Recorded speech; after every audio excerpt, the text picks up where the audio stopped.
அஸ்ஸலாமு அலைக்கும். Hi guys, இன்றைக்கி பார்த்தீங்கன்னா காரைக்குடி ஸ்பெஷல் காரக்குழம்பு ரெசிபி தான் நம்ம பார்க்க போகிறோம். வாங்க எப்படி செய்யலான்னு பார்க்கலாம். அகலமான கடாயில் 4 டேபிள் ஸ்பூன் ஆயில் சேர்த்துக்கலாம். ஆயில் நல்லா ஹீட் ஆனால் 1/2 ஸ்பூன் வெந்தயம், 1/2 ஸ்பூன் ஜீரகம், ஒரு 6-7 பல் பூண்டை வந்து தட்டி சேர்த்துக்கலாம். நெக்ஸ்ட்டு பார்த்தீங்கன்னா மீடியம் சைஸ் வெங்காயம் 3 சேர்த்துக்கலாம். இந்த மாதிரி நல்லா சாப் பண்ணி சேர்த்துக்கலாம். சேர்த்துட்டு நல்லா மிக்ஸ் பண்ணி கொடுத்துக்கலாம். நெக்ஸ்ட்டு பார்த்தீங்கன்னா இதுக்கு தேவையான வெஜிடபிள் சேர்த்துக்கலாம். கத்திரிக்காய், முருங்கைக்காய் சேர்த்துருக்கிறேன். நல்லா எண்ணெயில் கோட்டாகிற மாதிரி நல்லா மிக்ஸ் பண்ணி கொடுத்துட்டு இதுக்கு தேவையான அளவு உப்பு ஆட் பண்ணிக்கலாம். உப்பு ஆட் பண்ணிவிட்டு நெக்ஸ்ட்டு பார்த்திங்கன்னா 2 மீடியம் சைஸ் தக்காளி வந்து நல்லா சாப் பண்ணி சேர்த்துக்கலாம். சேர்த்துட்டு நல்லா கலந்து கொடுத்துக்கலாம்.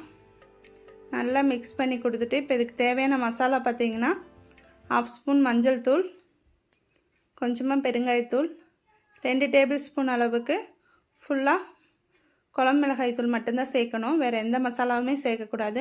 நான் சொல்கிற மெத்தடில் ட்ரை பண்ணிங்கன்னா உங்களுக்கு சூப்பராக இந்த குழம்பு கிடைக்கும். நெக்ஸ்ட்டு 2 டம்ளர் தண்ணி சேர்த்துட்டு நல்லா கொதிக்க விட்டுடலாம். நல்லா கொதித்து வரப்போ 3 கொத்து கருவேப்பிலையும் இந்த மாதிரி சேர்த்துக்கணும். இந்த மாதிரி சேர்க்குறப்ப உங்களுக்கு கருவேப்பிலை ஃப்ளேவர் வந்து சூப்பராக கிடைக்கும். நல்லா மூடி போட்டு விட்டுடலாம். ஒரு 10 நிமிஷம் மூடி போட்டு விட்டுடலாம். 10 நிமிஷம் கழித்து ஓப்பன் பண்ணி பார்த்திங்கன்னா நல்லா சூப்பராக காயெல்லாம் வெந்து கிடச்சிருக்கும். நல்லா நெல்லிக்காய் சைஸ் அளவுக்கு புளி கரைசல் ரெடி பண்ணிக்கலாம். ரெடி பண்ணி இது கூட ஆட் பண்ணிவிட்டு நல்லா கலந்து கொடுத்துக்கலாம். நல்லா கலந்து கொடுத்துட்டு மூடி போட்டு விட்டுடலாம்.